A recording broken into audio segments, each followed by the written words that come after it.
ओह!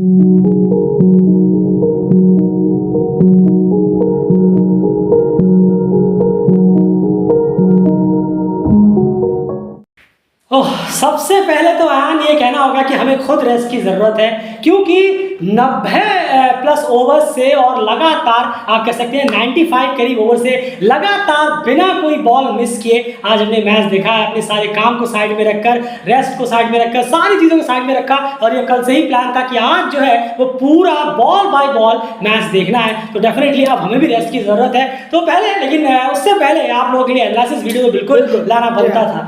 तो सबसे पहले तो न्यूज़ ये है, बहुत ज़्यादा घमासान हो गया है इस मैच में। और सबसे पहली बात कि जिस तरीके का बॉक्स ऑफिस एंटरटेनमेंट हम एक्सपेक्ट कर रहे थे इस गेम से, वो ज़रूर यहाँ पर मिला है। और फिर धीरे धीरे चलेंगे आगे की चीज़ों पे भी, एनालाइज पे भी चलेंगे। और सबसे पहले आपका रिएक्शन इस पर 95 ओवर्स लगातार देखने के बाद फाइनली आंखों पे थोड़ा पानी वानी मारने के बाद आपका पहला रिएक्शन क्या है इस मैच को देखकर? और इस पूरे रिजल्ट की बात बाद में करेंगे, पहले इस मैच को देखकर आपका क्या रिएक्शन? बिल्कुल कहना होगा कि क्रिकेट अगर आज के मूवमेंट पे कहते हैं कि सेव करना, सेव रखना, जो इतने बड़े बड़े प्लेयर हैं और इतना घिरा हुआ बयान देते हैं कि क्रिकेट ख़त्म हो गया, क्रिकेट को छोटा कर देना चाहिए, 40 ओवर का कर देना चाहिए, ये कर देना चाहिए, वो कर देना चाहिए, क्रिकेट को T10 के फॉर्मेट में कर देना चाहिए। वाकई में क्रिकेट बचा है तो सिर्फ आप जैसे फैंस की वजह से और नेपाल जैसी टीम की वजह से। कोई लड़ाई नहीं देखने को मिलती, कोई एग्रेशन देखने को नहीं मिलता, कोई क्रिकेट देखने को नहीं मिलता, ऐसा जुनून देखने को नहीं मिलता है। सब पिछले 5-6 सालों में खत्म हो चुका है, जब से चाटने का लेवल हद से पार हो गया है। बिल्कुल, ये सब कुछ खत्म हो गया है। बड़े से बड़े सो कॉल्ड लेजेंड्स इतने घिरा हुआ बयान देते हैं कि क्रिकेट खत्म, क्रिकेट बर्बाद, क्रिकेट ये, क्रिकेट वो। लेकिन आज क्रिकेट को देखकर ऐसा लगता है, नेपाल को देखकर ऐसा लगता है क्रिकेट कहीं नहीं गया है, क्रिकेट वहीं का वहीं है जहाँ 2000 और 2005 के पर हुआ करता था। बिल्कुल, कहना होगा कि आउटस्टैंडिंग क्रिकेट गेम देखने को मिला है। आपको याद होगा 434 रन वाला एक मैच था जो ऑस्ट्रेलिया वर्सेस साउथ अफ्रीका। यकीन मानिए, मैं वही बताने जा रहा था, यकीन मानिए वो मैच जो है उस वक्त हम लाइव नहीं देख पाए थे और उस मैचेस की सीडी कैसेट बनी थी। आप में से जो मेरी एज के खास करके वो तो जानते होंगे, उस वक्त उस मैच की सीडी कैसेट्स बनी थी, बाजारों में आई थी जब 438 साउथ अफ्रीका ने चेस किया था। वो जो मैच देखने को मिला था एग्जैक्टली उसी लेवल का क्रिकेट और गेम आज देखने को मिला है। हेड्स ऑफ है कि क्या शानदार एंटरटेनिंग यूएई और नेपाल दोनों को ही यहाँ जाता है कि क्या जबरदस्त मैच यहाँ पर देखने को मिला। और आगे मैच की बात जरूर करेंगे, बिल्कुल उसे हम अपने प्रोफेशनल जो है स्ट्रिक्ट हमारी एनालिसिस है उस पर सारी चीजें यहाँ पर रखेंगे। लेकिन फिलहाल के लिए ये एक मैच की हम यहाँ बात कर रहे हैं और अब यहाँ पर हम कुछ स्पेशल क्रेडिट भी देना चाहेंगे। सबसे पहले तो जो फैंस हैं नेपाल के, उनको कहना होगा सैल्यूट है और सभी क्रिकेट फैंस के लिए ये, क्योंकि ये जो हमने देखा, हमने PNG versus Nepal ODI series देखी थी, वहां भी बहुत भीड़ थी, लेकिन आज जो देखा वो डेफिनेटली कुछ अलग है। मतलब सिटिंग अरेंजमेंट उतनी नहीं है, सीटिंग उतनी नहीं है, लेकिन कोई परवाह नहीं है। हमें क्रिकेट से प्यार है, हमें अपनी टीम से प्यार है। तो ये पूरा का पूरा ये सैल्यूट जो है ये उन नेपाल क्रिकेट फैंस के लिए है। 18 का कैपेसिटी है, 25,000 30,000 पेड़ों के ऊपर चढ़ गए। पेड़ों पे हमने बंदर तो देखे हैं, लेकिन ऐसे लोग जान रिस्क में देखकर जिस तरह से बैठे हुए हैं, बंदरों को हम देखते हैं, लेकिन वहां पर लोग इस तरह से जब ऐसा लग रहा है कि मतलब कोई मधुमक्खी का छत्ता है, इस लेवल का क्रेज था। कहीं यूनिवर्सिटी के ऊपर अगर मैं बात करूं, छत में हो, टावर पे हो, पेड़ों पे हो, रोडों में हो, कोई जगह नहीं बची। और कहना होगा और जिन्होंने इन सबको मेन चीजों को मेंटेन किया उनको भी कहना होगा, चाहे वो सिक्योरिटी स्टाफ्स हो, उनको भी जरूर थैंक्स कहना चाहेंगे यहाँ पर हम। उसके बाद ग्राउंड स्टाफ्स वगैरह हैं जो लगातार टीम के साथ जुड़े हुए रहते हैं, लगातार अपने काम करते रहते हैं। और जितने भी वहाँ पर वर्कर्स हैं, जितने भी स्टाफ्स हैं, उन सबको भी थैंक यू सो मच, क्योंकि आप सब बैकग्राउंड स्टेज हीरोज हैं और आपके बिना ये सब बिल्कुल नहीं हो सकता था। तो फैंस और उन सबको मानना होगा कि सबसे पहले तो फैंस को एक्स्ट्रा ऑर्डिनरी, फैंस ने जो माहौल बनाया वो बिल्कुल देखना ही बनता था। और वो वेव्स कमाल की, बिल्कुल कमाल की थी। वो कभी शुरू में मैक्सिकन वेव्स आप कह सकते हैं, लेकिन उसके बाद फिर नेपाल ने अपने वर्जन का वेव्स भी वहां पर निकाला। तो ये कहीं ना कहीं रिएक्शन, तो thank you so much UAE और नेपाल दोनों को कि जिन्होंने हमने 95 ओवर्स लगातार बॉल बॉय बॉल देखा है, आप चाहे तो कोई बॉल के बारे में पूछेंगे तो वो भी हम बता सकते हैं, लेकिन डेफिनेटली इन आंखों को बहुत ज्यादा रेस्ट की जरूरत है। लेकिन हमें बिल्कुल भी अफसोस नहीं, वो अफसोस बल्कि खुशी है कि इतना बेहतरीन मैच यूएई और नेपाल ने प्रोड्यूस किया है। चलिए अब चलते हैं मैच के एनालिसिस की तरफ। सबसे पहले रिजल्ट आपको बता दें, नेपाल जो है वो वर्ल्ड कप क्वालिफायर में पहुंच चुका है। यार बिल्कुल ये एप्रिसिएशन बनती है, और कई मायनों में डेल क्रिकेट जो हमारी बहुत सारी वीडियोस में कितनी सारी चीजें जो हम लगातार हमने कही थी, कहते रहते थे, वो मोंटी देसाई के सर के माइंड में भी एग्जैक्टली चलते हुए हम देखते हैं, और रोहित के माइंड में वो सब चीजें चलते हुए देखते हैं। वो लाइन से आपको हम गिनाएंगे जरूर आज के इस एनालिसिस में। लेकिन सबसे पहले कांग्रेचुलेशंस नेपाल क्रिकेट टीम को, वर्ल्ड कप क्वालिफायर में पहुंच चुके हैं और फुल मेंबर्स के साथ यहाँ पर मैच तो खेलना ही है, और उसके साथ साथ जिस तरह से आप पहुंचे एक रोलिंग वापसी टीम ने की है, तो कांग्रेचुलेशन सबसे पहले। और यूएई डेफिनेटली यहाँ पर प्लेऑफ के लिए जाएगा। अब यहाँ पर बात कर लेते हैं सबसे पहले इस मैच एनालिसिस की। अब चलते हैं अपने बेसिक स्टिक एनालिसिस पे। सबसे पहले यहाँ यूएई की बात करें तो यूएई ने टॉस जीता और पहले बैटिंग करने का फैसला लिया, और यहाँ सबसे पहले फेस बाय फेस की बात कर लेते हैं, उसके बाद चलेंगे यूएई की बैटिंग यूनिट की तरफ। बिल्कुल, पहले फेस की बात करें पावर प्ले 1 की 1 से 10 ओवर में तो 61 रन टीम ने बनाया और 1 विकेट का नुकसान यहाँ पर यूएई को हुआ। वहीं पर पावर प्ले 2 यानी कि 11 से 40 ओवर के बीच में टीम ने 128 रन जोड़े और साथ ही साथ यहाँ 4 विकेटें टीम ने गंवा दिए। और इसी के साथ पावर प्ले 3 में जब टीम पहुंची 41 to 50 ओवर में तो टीम ने कुछ अलग ही शो दिखाया। 121 रन इस बीच टीम ने मारे और सिर्फ 1 विकेट का नुकसान टीम को हुआ। और इसी के साथ टीम 310 पे 6 विकेटों के बाद 50 ओवर के बाद पहुंच पाई, जिसमें कि 163 बॉल्स डॉट बॉल उन्होंने खेली। बिल्कुल, तो ये हाल था यूएई का। जी हाँ, और कहीं ना कहीं कहना होगा, जैसे मैंने आपसे पहले ही कहा कि थोड़ी सी थकान जरूर हो गई है यहाँ पे और रेस्टिंग मोड की जरूरत है, लेकिन कोई बात नहीं। डेल क्रिकेट लगातार आपके सामने एफर्ट्स करता रहता है और कभी उससे पीछे हटा नहीं है और ना ही आगे हटेगा। हम यहाँ की बात करते हैं। सबसे पहले अगर हम बात करें यहाँ पर आज वापस से आर्यन लाकड़ा और मोहम्मद वसीम यहाँ पर ओपनिंग करने के लिए आए, और ओपनिंग यहाँ कहना होगा कि आर्यन लाकड़ा की अगर मैं बात करूँ तो वहाँ पर डेफिनेटली वो बहुत ही जल्दी यहाँ पर आउट हो गए, लेकिन उसके बाद बॉल यहाँ पर कहना होगा बहुत ही जबरदस्त थी। और उसके बाद यहाँ पर मोहम्मद वसीम और विद्या अरविंद की जो इनिंग रही है वो जबरदस्त रही। और कहना होगा जो हम कल कह रहे थे कि मोहम्मद वसीम को भी एक आध मैचेस में और देखना है, डेफिनेटली उनके बल्ले में आप रिदम जरूर निकल कर आया, वो क्लियर दिखता है। और काफी, और उनमें जहां पर अच्छी डिलीवरीज थी, जहां पर शायद उन बॉलों में वो आउट हो जाते, वहां पर उन्होंने उसको सिंगल्स में निकालने की कोशिश की और बाकी बॉलों को उन्होंने सीधा बाउंड्री के बाहर भेजने की कोशिश की है। तो बैक टू बैक दो बेहतरीन इनिंग मोहम्मद वसीम के बल्ले से निकले, लेकिन यहाँ पर विद्या अरविंद की इनिंग की दाद देनी होगी। 1 डाउन पर आकर, जैसे कि हम आपसे लगातार कहते हैं, आप एनालिसिस हमारा लगातार सुनते होंगे कि 1 डाउन कितना ज्यादा इंपॉर्टेंट डाउन होता है एक बैट्समैन के लिए, वो बहुत ज्यादा क्रूशियल है। और विद्या अरविंद ने एग्जैक्टली वो आज इनिंग खेल के दिखाई है। एक्स्ट्रा ऑर्डिनरी इनिंग, पेशेंस रखा, काम रखा, उन्होंने अपनी इनिंग को बहुत अच्छे से बिल्डअप किया, बॉल्स खेली, पिच पर टाइम बिताया और एक लंबी पारी में उसे वो कन्वर्ट करने में कामयाब रहे। और विद्या अरविंद की इनिंग को आप किस तरह से देख रहे हैं? नहीं, एक्सेप्शनल इनिंग है, कोई इसमें दोहराया नहीं है। क्या जबरदस्त इनकी इनिंग रही है। यहाँ पर शुरू में स्ट्रगल कर रहे थे, शुरू के काफी 30-40 बॉलों में उन्होंने काफी स्ट्रगल किया, लेकिन उसके बाद जब वो सेट हुए, अपने आप को उन्होंने वक्त दिया। थोड़े से शुरुआत में गलतियां कर रहे थे, लेकिन उसके बाद जो उन्होंने अपनी गलतियों पर काम किया, बहुत बेहतरीन उन्होंने सिंगल्स निकाले, बॉलों को रोका, डबल्स निकाले, बाउंड्रीज भी चेक करते गए। शानदार इनिंग रही है उनकी अगर हम बात करें। और पिच पर वक्त बिताया, पिच पर पूरा एक माइंडसेट लेके उतरे थे कि हाँ थोड़ा लंबे वक्त तक जाना है, लंबा रहना है। सबसे इंपॉर्टेंट काम था, हर फेज को उन्होंने अपने पास से होता हुआ देखा। आप ओपनिंग फेज देखेंगे, मिडिल फेज देखेंगे, उसके बाद डेथ फेज देखेंगे, तो सारे फेज में वो थे। ऊपर के बैट्समैन अगर इतनी देर तक रहेंगे पिच पर तो आने वाले बल्लेबाजों को काफी ज्यादा मदद होगी, वो बता पाएंगे। टॉप ऑर्डर का बैट्समैन अगर नीचे के बल्लेबाजों के साथ भी खेलेगा तो काफ़ी ज़्यादा बेनिफिट होता है, जिसके बारे में हम आगे ज़रूर बात करेंगे। और एक्जैक्टली विद्या अरविंद ने ये काम बहुत बखूबी किया और ज़बरदस्त 138 बॉलें उन्होंने यहाँ खेली और पिच पर बहुत बेहतरीन वो डटे रहे। सारे बॉलर्स का उन्होंने बेहतरीन तरीके से सामना किया। बिल्कुल, अब यहाँ पर एक चीज़ आपके माइंड में चल रही होगी कि मुझे कि बॉल्स बहुत ले ली, स्ट्राइक रेट काफ़ी कम रह गया और जिस तरह की बेल्टर पिच थी, रन काफ़ी आ रहे, तो इससे थोड़ी तेजी और उन्होंने आनी चाहिए थी अपनी इनिंग में, डेथ इनिंग में, लेकिन नहीं। जिस तरह की इनिंग उनकी चल रही थी वैसे ही एग्जैक्टली इनिंग नेपाल की तरफ से भी आई है, वो हम आगे जरूर बात करेंगे कितना इंपॉर्टेंट ये फैक्टर रहा है। लेकिन अगर हम बात करें कि यूएई का जो आप कह सकते हैं कि जो रन्स कम पड़े हैं, जो रन्स और ज्यादा ऑलरेडी आसिफ ने लगभग बहुत तेजी से पहुंचा दिया था, लेकिन फिर भी आप अगर देखेंगे तो मामला जो खराब हुआ है वो हुआ है विद्या अर्विन के बाद और आसिफ से पहले।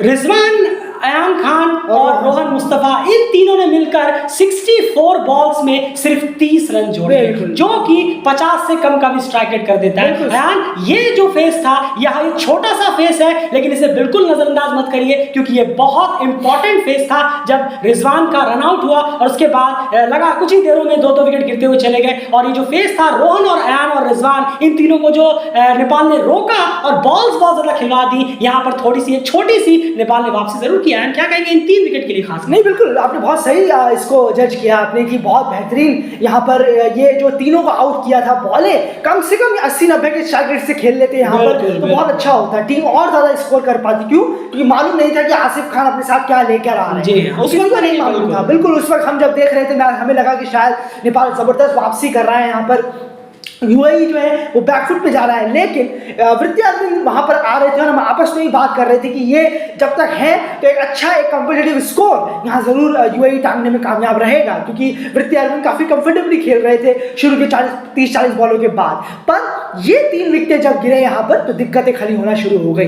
विद्या अर्विन के साथ कोई खड़े होने को तैयार ही नहीं था और नेपाल के बॉलर्स ने भी सही वक्त पर इन लोगों को पेविलियन भेजना चालू कर दिया। बिल्कुल, तो ये बात हो गई उन 3 विकेटों की। आप गौर करिएगा, पिच बेल्टर है, अच्छी बैटिंग पिच है, वहां पर 64 बॉलों में सिर्फ 30 रन मारे हैं। यहाँ पर डेफिनेटली रिजवान, अयान और रोहन ने एक जबरदस्त क्राइम किया है अगर आप यूएई के पर्सपेक्टिव से देखेंगे। उसके बाद एंट्री हुई आसिफ खान की और उनकी इनिंग जो रही है सुपर डिस्ट्रक्टिव रही है। सबसे फास्टेस्ट सेंचुरी ने लगाई एसोसिएट की तरफ से और ओवरऑल देखें तो चौथी सबसे फास्टेस्ट सेंचुरी है ओडीआईज में। लगभग ग्राउंड के हर कॉर्नर में मैंने शॉट्स लगाए और मेरे ख्याल से लॉन्ग ऑन पे एंड मेरे ख्याल से सबसे ज्यादा सिक्सेस उन्होंने लगाए हैं और काफी लंबी हिटिंग्स अगर मैं बात करूं उन्होंने की है। और डेफिनेटली नेपाल की बॉलिंग की यहाँ बात जरूर करेंगे कि नेपाल के बॉलर्स ने भी काफी ज्यादा यहाँ पर हेल्प जरूर की है। तो ओवरऑल विद्या अर्विन की सेंचुरी जरूर रह गई, लेकिन आसिफ ने अपनी सेंचुरी कंप्लीट की और दोनों की जुगलबंदी के और खास करके लास्ट में डेथ ओवर में जिस तरह की हिटिंग हुई है, लास्ट में 89 रन बने, लास्ट के 5 ओवर में 89 रन बने और बहुत जबरदस्त वापसी यहाँ पर की है जो 3 रोहन मुस्तफा, अयान और रिजवान के खराब खेलने के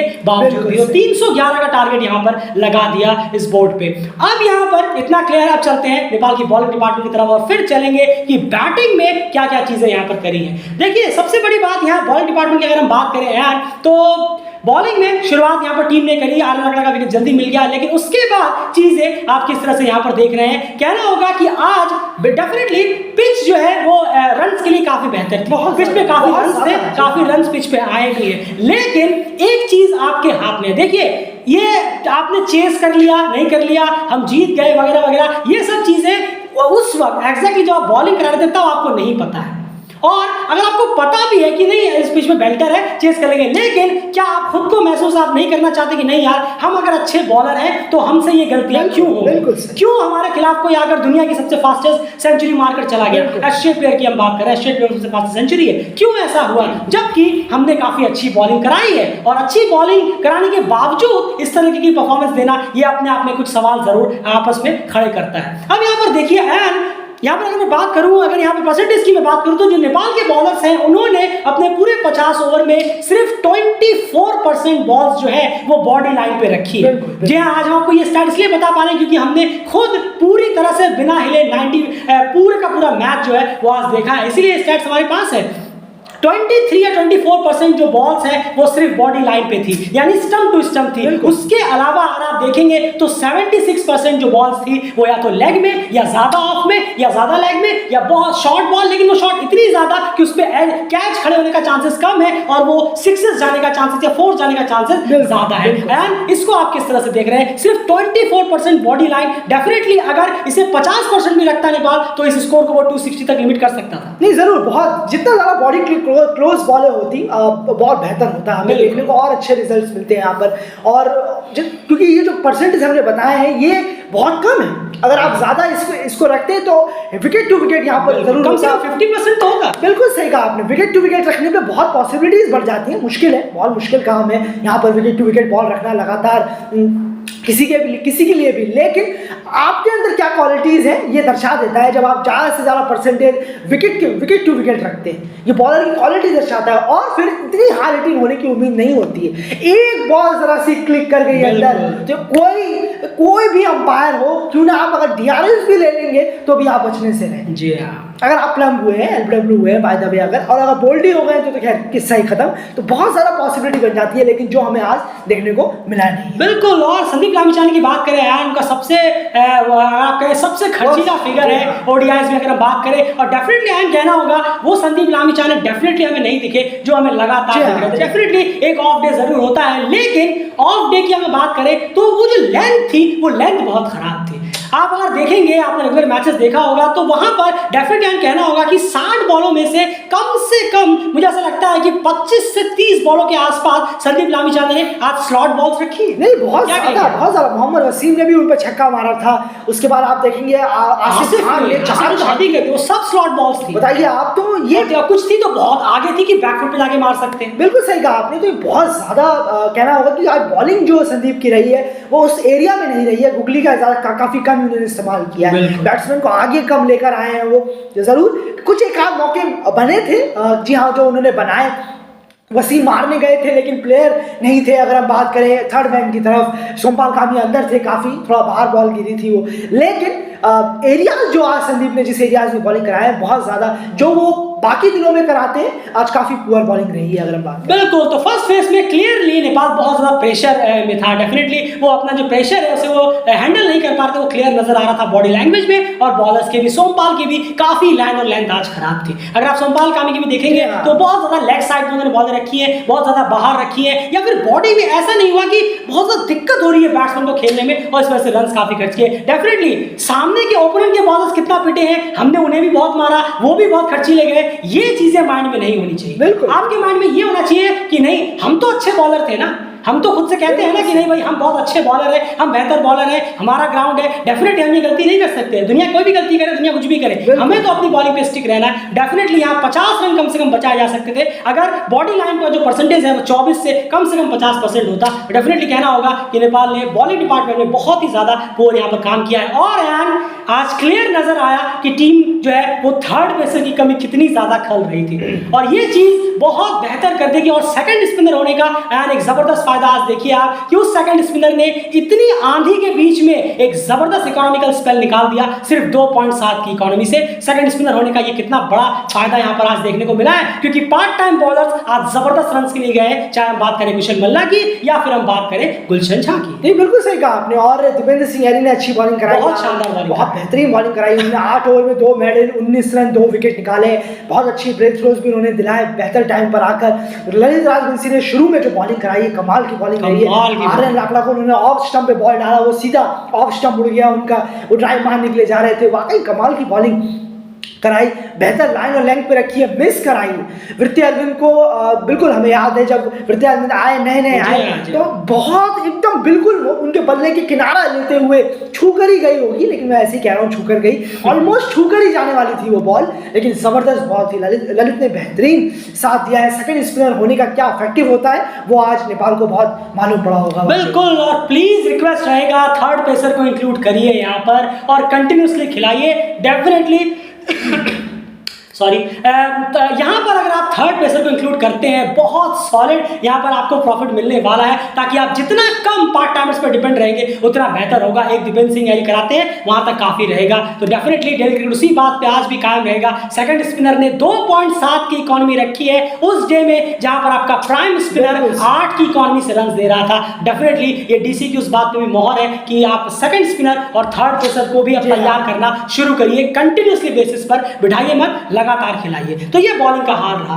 अब यहाँ चेस की तरफ यहाँ पर चलते हैं, लेकिन पहले फेस बाय फेस का जरूर। पहले फेस की बात करें पावर प्ले 1 की नेपाल के लिए, तो 1 से 10 ओवर में नेपाल ने 52 रन बनाए और 3 विकेटों का यहाँ पर नुकसान हुआ। वहीं पर सेकंड फेस की बात करें पावर प्ले 2, 11 से 40 ओवर में, तो टीम ने 177 रन बनाए और 3 विकेट का नुकसान टीम को उठाना पड़ा। वहीं पर आखिरी फेस में मैच 44 ओवर में खत्म हो गया। 40 रन टीम ने पावर प्ले 3 में जोड़े, 41 to 44 ओवर, और कोई भी नुकसान वहां पर टीम को हुआ।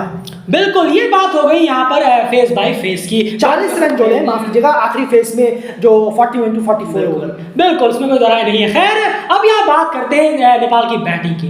सबसे पहले एक बहुत इंपॉर्टेंट चीज यहाँ पर हम कहना चाहेंगे, और आसिफ और कुशल जो है हर बार की तरह यहाँ पर ओपनिंग आए, और हम कहना होगा कि टेरेबल शॉट था आसिफ। बिल्कुल सही, बिल्कुल भी एक्सपेक्टेशन नहीं थी और उस शॉट की जरूरत भी नहीं। जरूर। आपको क्या लग रहा है, आप 500 रन चेस करने के लिए आए हैं वहां पर?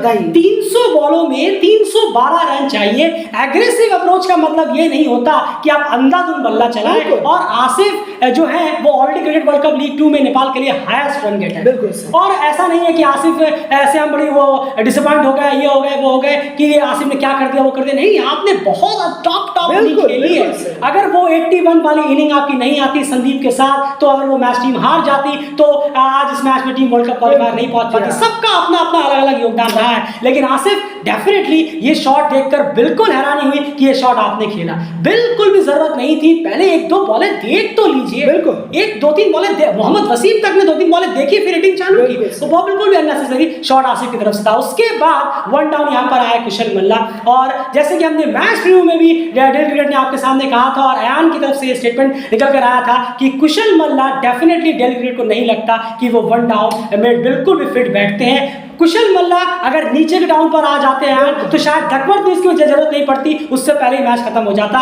कुशल मल्ला 1 डाउन के लिए बिल्कुल भी परफेक्ट यहाँ पर नहीं होंगे। ओडीआईज में इसकी मोहर जो है वो एंड्रयू लियोनार्ड सर ने भी लगा दी। जब तीसरे ओवर में वो कमेंट्री कर रहे थे, आपको याद होगा, उन्होंने जब कुशल मल्ला आउट हुए तो उन्होंने कहा कि मुझे लगता है कि T20 आई में तो चलिए ठीक है, लेकिन वनडे गेम्स में आप कुशल मल्ला को चौथे 5वें डाउन भेजेंगे तो ही बेहतर है। मुझे नहीं लगता कि वो 1 डाउन पे प्लेयर है। एंड्रयू लियोनार्ड सर ने वही बात कह दी जो 24 घंटे पहले एंड क्रिकेट ने गई थी। एंड इस पे आपकी क्या राय है? बिल्कुल, और ये हमने शायद अपने एक आध मैच एनालिसिस में भी हमने ये बात कही, और ये बिल्कुल एग्जैक्टली है। T20 तो कोई गेम है नहीं। T20 में आप बॉलर को बुला लीजिए ऊपर, वो भी मार देगा। देखिए सुनील नारायण KKR के लिए ओपनिंग करते हैं, तो T20 तो कोई गेम ही नहीं है। वनडे के सामने उसकी कोई हैसियत नहीं है T20 की कि वो टक्कर ले ले वनडे से।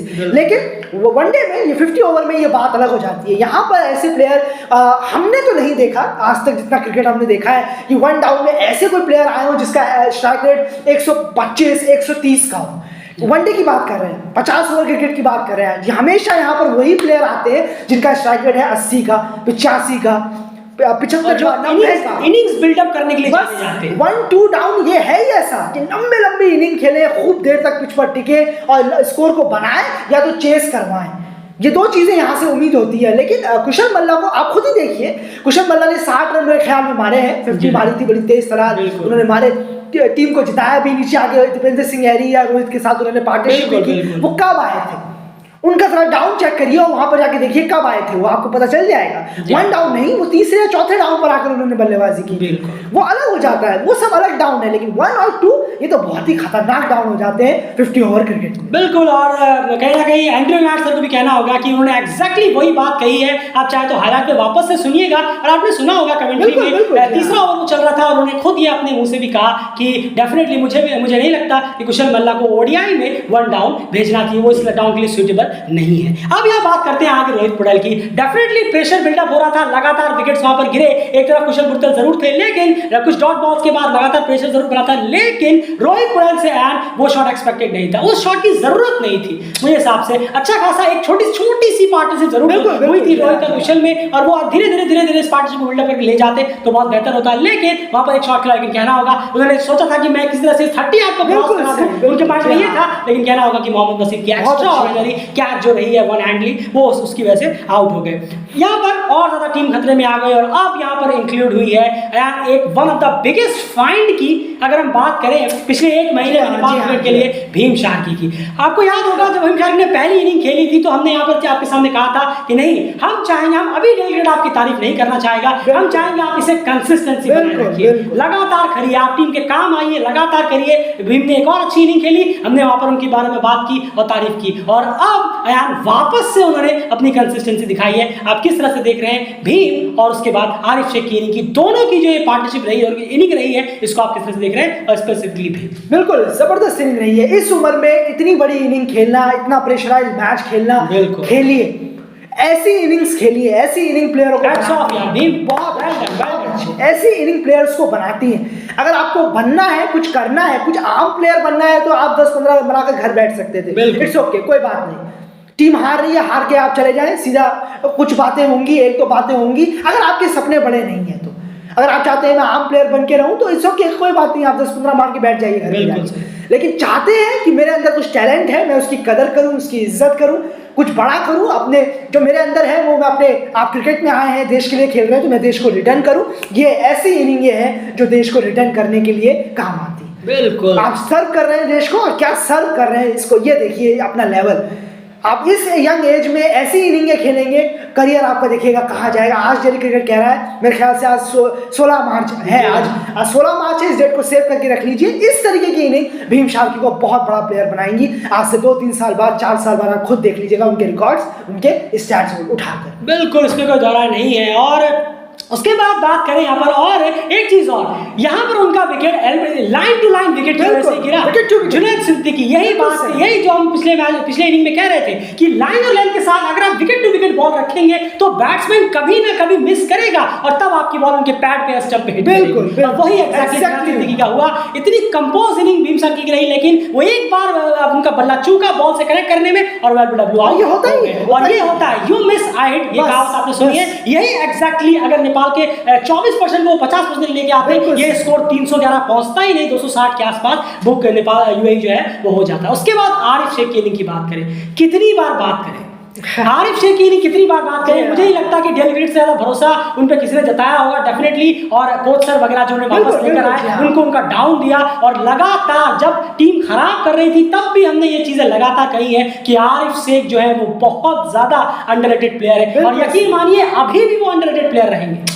हम जानते हैं कुछ ठीक ऐसे प्लेयर होते हैं जो अंडररेटेड ही रहेंगे, हमेशा अंडररेटेड, लेकिन वो निस्वार्थ भावना से हम कहें कि सेल्फिशनेस छोड़कर टीम के लिए लगातार इनिंग खेलते रहते हैं। और क्या इनिंग खेली है, एक पार्टनरशिप की जरूरत थी, और पार्टनरशिप भी ऐसी कि 40 रन की स्ट्राइक रेट से नहीं, 40 की स्ट्राइक से नहीं बल्कि 80 प्लस की स्ट्राइक रेट से। आरिफ आपने वापस से दिल जीता, कोई हैरानी नहीं है, क्योंकि कुछ ऐसे प्लेयर्स हैं जो परफॉर्म करेंगे तो हैरानी नहीं होगी। उनमें से एक है। डेल क्रिकेट हमेशा से आपके साथ खड़ा था और लगातार खड़ा लगातार रहेगा। जैसे हम कुशल आसिफ की ओपनिंग पे के साथ हमेशा खड़े रहते हैं, वो अब रहेंगे। दीपेंद्र सिंह एरी डाउन ऑर्डर जितना लेट आएंगे उतना ज्यादा वो फायर करेंगे, उस पर भी हम खड़े रहेंगे। ये एक चीज की आरिफ मोस्ट अंडररेटेड प्लेयर है, उस पर भी हम लगातार बने रहेंगे। और वो भी हम कहेंगे कुशल मल्ला वन डाउन के प्लेयर नहीं है, नीचे भेजिए और तगड़े रिजल्ट आपको देखने को मिलेंगे, उस पर भी हम कायम है। वक्त आ गया है ज्ञानेंद्र मल्ला को आउट करके आप देव खनल को रखें, तो वन डाउन वाली जगह वो अभी भी डावाडोल है भाई। उस लूप होल को क्लियर करिए, थर्ड पेसर को इन करिए, सेकंड स्पिनर को लगातार खिलाइए। इस टीम को एसोसिएट्स में कम से कम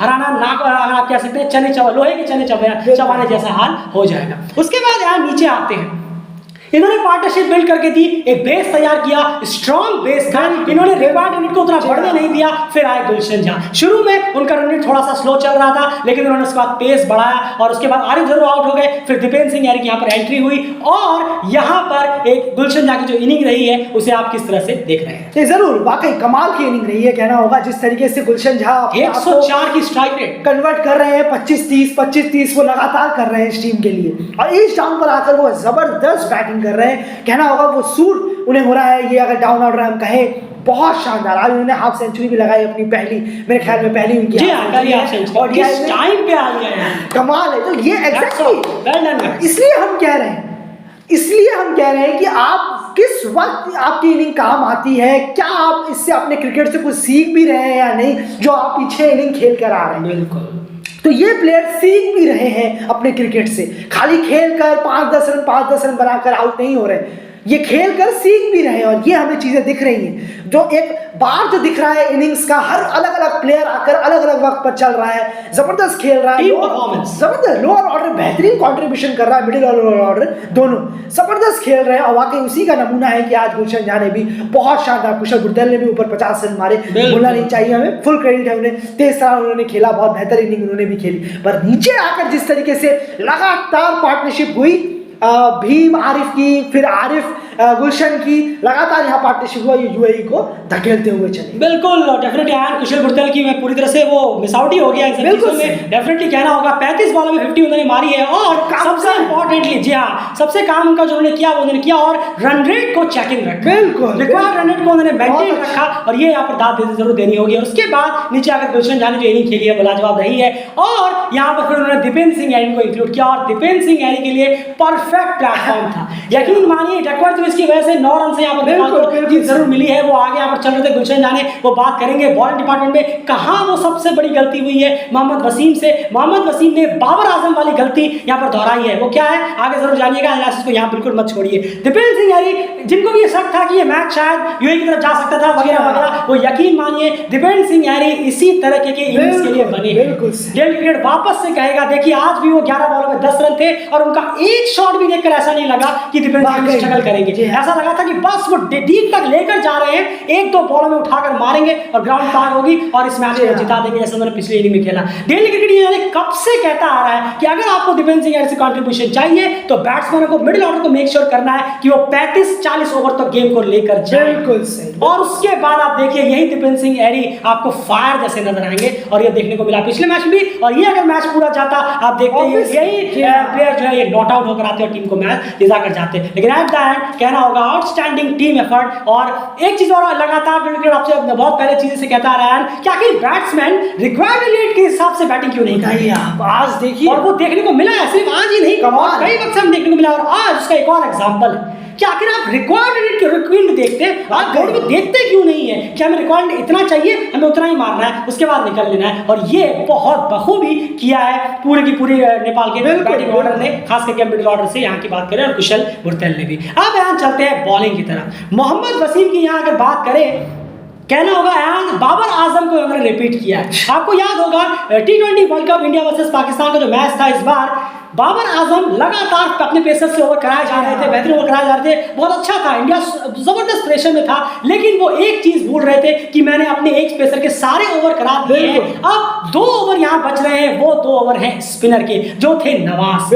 वो ओवर वो लगातार पीछे करते चले जा रहे थे इस उम्मीद से कि ज्यादा अगर विकेट ऑल आउट हो जाए तो हम मैच को निकाल ले जाएंगे। लेकिन वो एक गलती बहुत भारी पड़ी क्योंकि जब आप डेथ ओवर में नीचे की तरफ आकर नवाज को वापस लेकर आए वहां पर लगातार हार्दिक पांड्या और बाकी प्लेयर्स विराट कोहली ने मिलकर इतने रन कर दिए कि रिक्वायर्ड रन जो है वो गिरकर धड़ाम हो गया और यही मोहम्मद वसीम से आना चूक हो गई। नहीं बिल्कुल सही कहा आपने और बहुत ज्यादा कहना होगा कि 2 बॉलरों पे प्रेशर बना।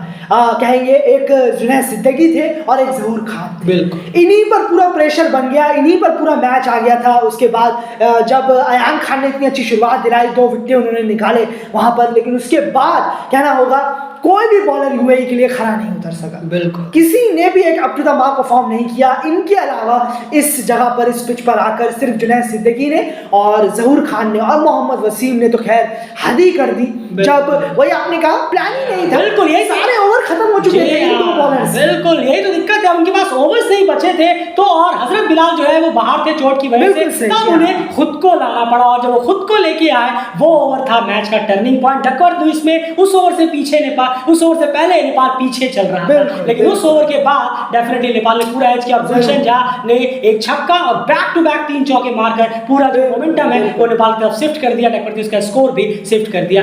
यहाँ पर एक चीज और कहनी होगी, डिजास्टर फील्डिंग यूएई की तरफ से देखने को मिली है। कैचेस खूब छोड़े गए हैं, हाथों की कैचेस छोड़ी है, 2 का 4 छोड़ा गया है। डेफिनेटली पहले हाफ में हमने देखा नेपाल के बॉलर्स प्रेशर में थे और सेकंड हाफ में नेपाल के यूएई के बॉलर्स और फील्डर्स भी प्रेशर में नजर, पूरे प्रेशर में थे। आपने सही कहा कि रोहन मुस्तफा ने जो सीधा लॉन्ग ऑन, जो लास्ट बाउंड्री थी मोहम्मद वसीम की, बिल्कुल सही कहा आपने, लॉन्ग ऑन की तरफ उन्होंने मारा और वो 1 रन था या 2 रन थे आप जो भी कहें, और वो उनके हाथ से सीधा वो हुआ, स्लिप हुआ और सीधा अंदर से चौका, जबकि उन्होंने उससे पहले 2 रन रोके भी थे। बिल्कुल चौका रोका भी था उन्होंने, बहुत शानदार फील्डिंग की थी। लेकिन और फिर कैचेस, अयान खान ने कैच छोड़े, हाथों की कैच, जो कीपर थे मैं उनका नाम भूल रहा हूँ, अश्वंत थप्पा जी हाँ, उन्होंने अश्वंत ने भी कैच छोड़े हैं। तो बहुत ज्यादा आज कैच छूटे, बहुत पुअर फील्डिंग आज हुई है अगर हम बात करें आज यूएई के फील्डर्स की, और होना भी चाहिए, क्यों ना हो, इतना ज्यादा प्रेशर जब बनेगा पब्लिक की। भाई वो 11 प्लेयर के साथ नहीं 12 प्लेयर के साथ खेल रहे हैं, जरूर, क्योंकि इतना सारा प्रेशर बनेगा। और एक चीज और, यूएई यंग प्लेयर्स की तरफ से ज्यादा भरी हुई है, तो वो इसी उसी के प्रेशर में आ गए कि इतना ज़्यादा प्रेशर का मैच इन यंग प्लेयर्स ने अब तक खेला है। बिल्कुल सही कहा आपने, क्योंकि यूएई में जो यूएई के प्लेयर जब वहाँ पर खेलते हैं तो उनको इतने आदी नहीं है, इतनी बिल्कुल ही आदी गाँव के, तो जबरदस्त प्रेशर में वो नजर आए। डेफिनेटली एक्स्ट्रा प्रेशर पूरी तरह से शिफ्ट हुआ यहाँ पर, और यकीन मानिए जो यूएई की पूअर फील्डिंग तो जबरदस्त रही है, लेकिन यहाँ पर कहना होगा जो प्रेशर, आपको वापस से हम बता दें, जो प्रेशर जो है नेपाल की तरफ से यूएई में जो शिफ्ट हुआ वो था कुशल गुरतल और भीम शार्की और आरिफ शेख की इनिंग्स की बदौलत, और जो पार्टनरशिप हुई है भीम और आरिफ के बीच में ये जबरदस्त रही है, क्योंकि ये वो फेज था जहां पर आपको रिक्वायरमेंट को भी टिक करना था, आपको ये भी देखना था कि अंधेरा हो रहा है, कहीं लाइट्स ऑफ कॉल्स ऑफ ना हो जाए, रिकॉर्ड्स में पीछे ना हो, बादल आ रहे थे, ये सब चीजें चेक करते हुए आरिफ और भीम की इनिंग आउटस्टैंडिंग रही है, और मोहम्मद वसीम की कप्तानी दाद देनी होगी, बहुत ही ज्यादा पुअर कप कैप्टनसी यहाँ पर रही है, उन्होंने बिल्कुल याद दिला दी जो बाबर आजम ने किया था 2022 टी20 वर्ल्ड कप में इंडिया के खिलाफ। ओवरऑल ये हाल है, ये पूरा मैच रहा, और 9 रन से डकवर्थ लुईस पे नेपाल ने इस मैच को जीत लिया। उम्मीद है कि इस 34 मिनट का वीडियो रहा, लेकिन लगातार आपको इस एनालिसिस बहुत बेहतर तरीके से समझ में आया होगा, और जो चीजें क्रिकेट ने यहाँ पर कही हैं वो बहुत सारी चीजें सही हैं। वापस से हम कहेंगे प्लीज वन डाउन की इस इशू को सॉल्व करिए, थर्ड पेसर को बुलाइए, सेकंड स्पिनर आ गया है, इसे कंटिन्यू रखिए प्लीज, इसे बाहर मत करिएगा। आप देखिए फर्स्ट स्पिनर फ्लॉप हुए, सेकंड स्पिनर का 2.7 रन की इकॉनमी, इसे मत भूलिए सर, इसे बिल्कुल भी मत भूलिए। उस पिच पे जहां पर रनों की अंबार लगे हैं, आज 600 से लगभग 600 के आसपास रन बन जाते अगर पूरे ओवर हो जाते, वहां पर 2.7 की इकॉनमी एक सेकंड प्योर स्पिनर ने, तो यहां पर डेल क्रिकेट की इस बात पे मोहर जरूर लगती है। फिलहाल इस एनालिसिस में इतना ही, बने रहिए डेल चैनल के साथ। बहुत काफी लंबा वक्त यहाँ पर हमने दिया और एफर्ट पूरा किया, और आपके सामने एक बेहतरीन एनालाइज प्रेजेंट करने की कोशिश की है। उम्मीद है कि आपको ये वीडियो बहुत पसंद आया होगा, वीडियो को जरूर शेयर करिए, जितने भी आप सब फैंस हैं, रिक्वेस्ट आप सबसे डेल क्रिकेट के साथ बने रहिए, सब्सक्राइब करिए और बने रहिए। कम्युनिटी आप चेक करिए, कई सारे रिकॉर्ड्स वहां पे भी हैं डेल क्रिकेट के की तरह आपको post match analysis, match reviews और लगातार इस तरीके के एनालिसिस जो सीधे लॉजिक के बेसिस पर होती है, ये नहीं कि कहीं से कुछ भी उठा के हमने बोलना चालू कर दिया। फिलहाल इस वीडियो में इतना ही, सपोर्ट बनाए रखिए और जितना आप सबसे हो सके डेल क्रिकेट चैनल को सपोर्ट जरूर करिए। बाय।